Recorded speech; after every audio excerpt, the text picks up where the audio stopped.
Hey guys, welcome back for another YouTube video. This is going to be your daily cryptocurrency market update, and this is going to be rather a technical update.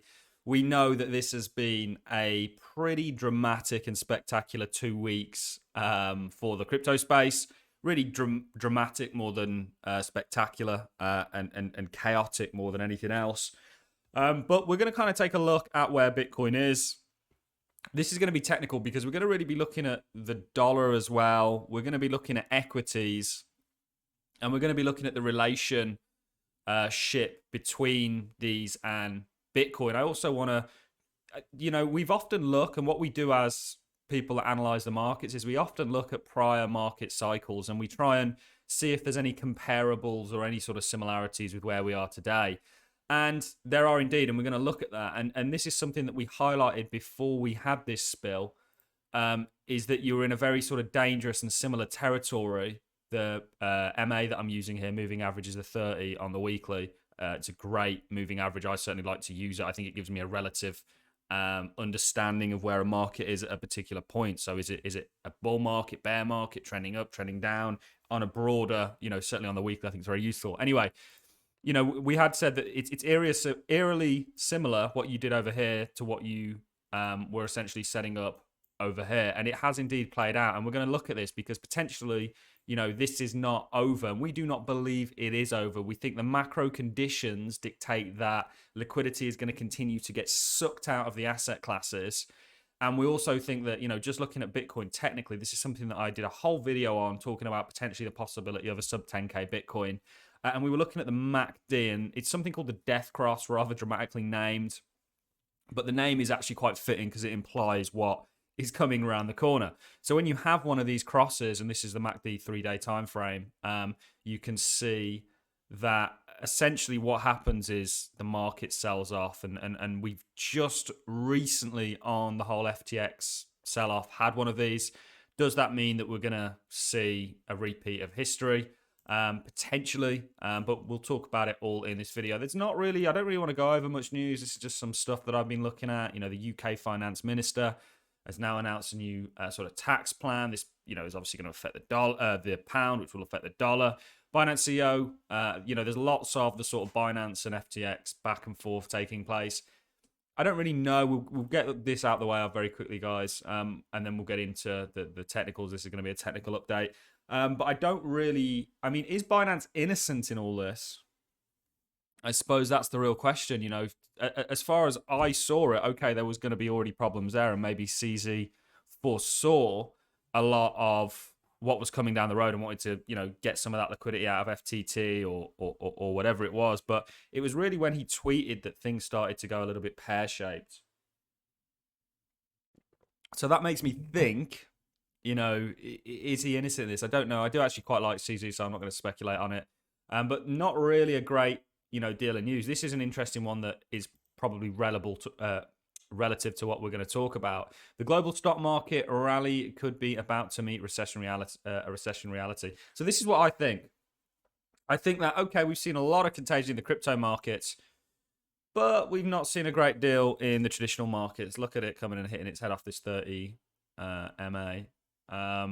We've not seen that capitulation in the traditional markets. And, we've really seen a good rally, but I would argue not a spectacular rally given what the dollar's done. I think things should have rallied significantly more, and it shows a general weakness. Certainly within the crypto space. Bitcoin hasn't even rallied on the back end of all this when every other market literally has been rallying on the dollar's weakness. And I do believe, or I do think, I don't know whether, I wouldn't say I believe, markets aren't entities.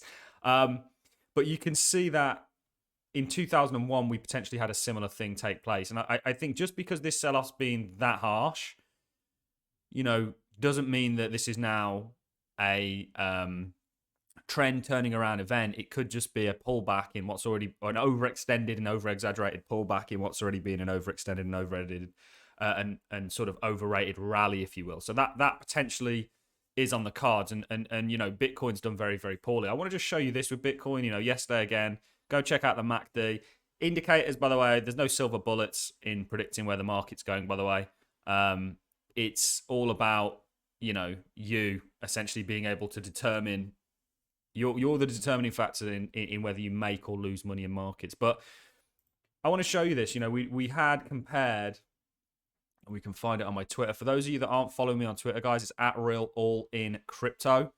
Okay, there's a scam account out there that it has more followers than I do, which is insane. But hey ho. So if you guys want to follow me on Twitter, make sure I'll leave a link in the description so you know which channel's which, or which Twitter page is which. But we had looked at this scenario or this sort of price action and said, okay, it's not that dissimilar to what we saw in 2018. You know, in this, you know, we were consolidating, we weren't really doing much, we were ranging, and then you see this spiller. Well, the thing for me is where we are currently kind of looks like we're just here, guys, and we've still got a fair bit of price action. And look at this for yourselves to come. And this is a 45% spill. You know, does that kind of line up with what we were saying here? Really, what we're doing at the moment is just trying to fit a bias. But so doesn't mean that, you know, these could both be wrong. Just because it looks like 2018 structure and just because the MACD had a death cross doesn't mean that it's going to happen. But I'm saying that if you look at this right now from an investment point of view, and this is all about me helping you guys try and navigate the markets and put, you know, sound reasoning behind it. Right now, if you look at the risk to reward of being a buyer here or a seller, I still think, you know, I'm not telling you guys to sell your crypto here. We've been out since 44K, so we've long sold. But it doesn't make sense for me to buy the market here, certainly when my capital could take another, you know, potentially 50% haircut.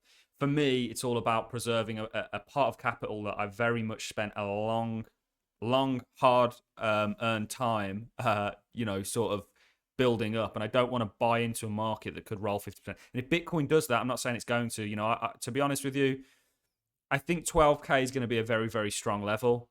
I think 13K is very likely, and I'd love to see how it interacts here. But, you know, this, in my opinion, is not the bottom. And I don't think that this is, if Bitcoin's going to sell off to this sort of magnitude, then what are the altcoins going to do? We're going to see serious haircuts on altcoins. Got to admit, Ethereum's been relatively strong, certainly in comparison with Bitcoin. You know, lots of Bitcoin's actually been pretty weak because lots of your altcoins have actually not gone on to put in new lows, whereas Bitcoin has. And I think this is something that people miss. But potentially, if you look at this, the fact that we've just sort of spilt through here, you were doing a similar grinding structure, you've spilt, you're now consolidating. Are you looking at, I'll tell you what we're going to do, guys. We're going to do it. We're going to take the bar chart and we are going to overlay it. You know, are you following suit here? This is going to be interesting because I'm going to have to play around with this, but it's going to be an interesting thing to do. You know, how similar does this look in structure? Now, these are obviously over different time periods, so bear with me. But you can see that, does this or does this not look similar?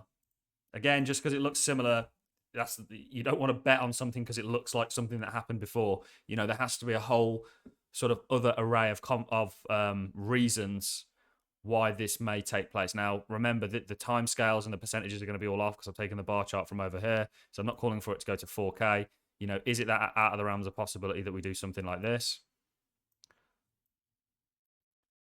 I don't think so, you know. I think this is very within the realms of possibility and actually more possible and probable than the alternative of we're now in a raging bull market, certainly given the monetary pressures that we're under. People forget that, yes, we've seen contagion in crypto, but we still dance to that macro tune. Why is that? Well, we're going to bring it up again. I told you this was going to be a technical one. This is the money supply. We all are moved by every market. Actually, human beings are probably a great example, you know, dance to this sort of money tune, right? Money is what moves markets up and down, okay? So understanding the liquidity, money, where it's going and where it's needed, it's needed right now in the debt markets. That's why we're seeing, when we say that, you know, money's getting drained, we don't mean the Fed's coming and hoovering it all up after printing it. We mean that they've just rediverted it from the asset class, from a very laxy-daisy monetary policy to now one that's actually punishing in many ways. So you can see the money supply obviously inflates, assets inflate. The money supply is going to stay relatively the same, but it's going to get eaten up and go back into repaying liabilities in the form of the debt market. And we've not seen contagion for, this is the S&P. We've not seen contagion for other markets. I believe we're actually looking at some sort of systemic failure somewhere. And that's what the yield curve's essentially predicting. But we're not there yet. And, I'd like to be out the way of that in terms of an investor than involved in it. So the other thing I want to highlight again is that, we still do dance to the macro tune. Okay, right, we've seen the dollar come down, and it's come down significantly.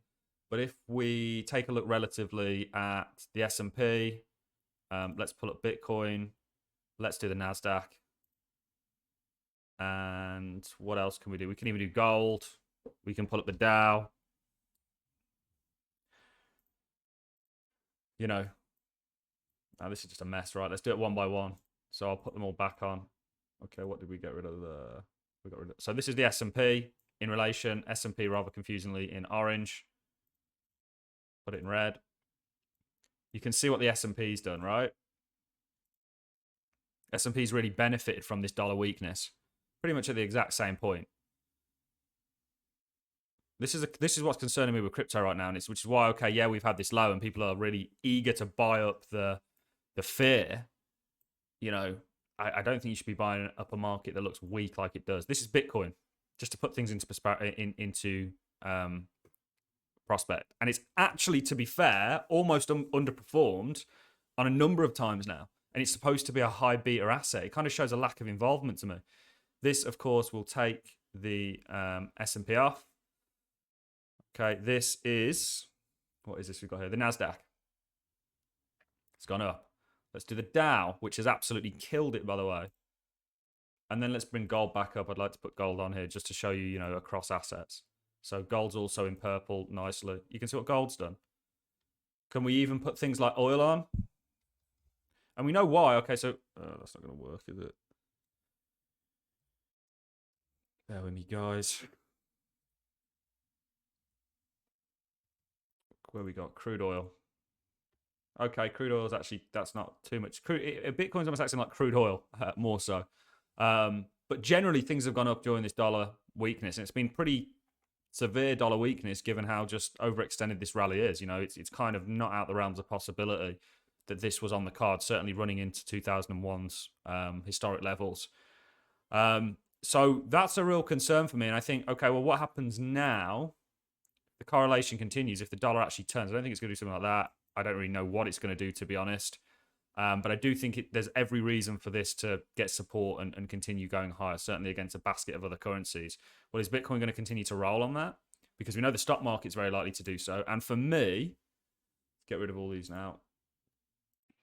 I think the stock market is still very much following 2008's credentials. And we'll do the bar pattern again. So this, I told you this was going to be a technical one. It is technical. So if we just take the bar pattern here again, and now spend forever and a day moving it back in.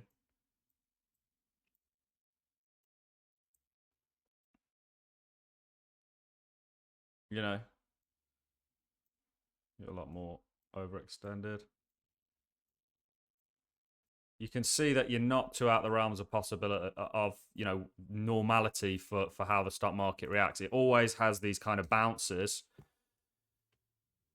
before it kind of rolls over. And actually, I'd argue that they're not, as these rallies were on a lot more dollar strength. Given the dollar weakness, it should have really supported things a lot more. And I think the reason that it hasn't is because it knows that what's coming down the road, people aren't looking to seriously reallocate capital here because they know that it's still under a huge burden of having to pay off the debt markets.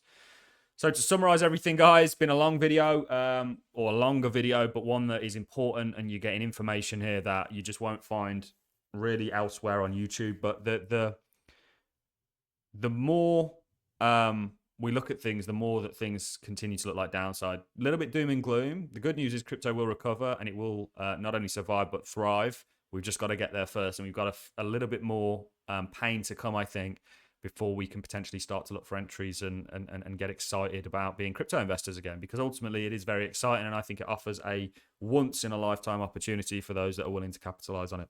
All I've got for you in this video, guys. You enjoyed the content, like as always, appreciate it. So as a comment, I'll catch you all in the next one. Thanks a lot for watching, guys.